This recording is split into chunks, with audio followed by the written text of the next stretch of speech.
तर मी हा आज ना भगरीचा भात बनवला आहे, तोही तिखट.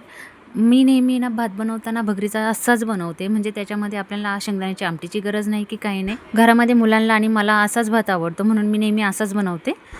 भगरीचा भात बनवण्यासाठी ना मी अगोदर वाटीमध्ये भगर घेतली आणि तिला आहे ना चांगलं असं भाजून घेते आता मी. तर इथे भाजल्यानंतर तिला व्हाईट कलर येतो, फुगते ती. तर वाटीमध्ये काढू आणि धुवून घेऊ तिला. तर इकडे मी 5 हिरव्या मिरच्या घेतल्या आणि थोडेसे शेंगदाणे घेतले. मिक्सरमधून काढून घ्यायचे त्यांना.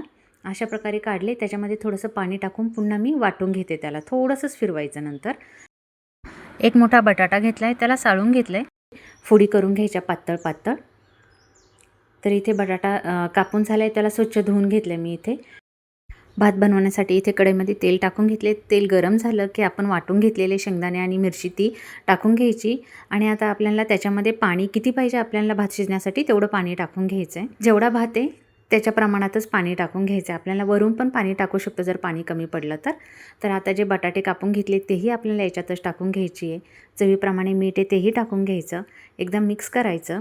आणि आता ह्या पाण्याला उकळी आली की आपण जो भात धुवून घेतला आहे, भाजला आणि त्याच्यानंतर धुवून घेतलेला भात आहे तो टाकून द्यायचा आहे आता याच्यामध्ये. सगळं मिक्स करून घ्यायचं.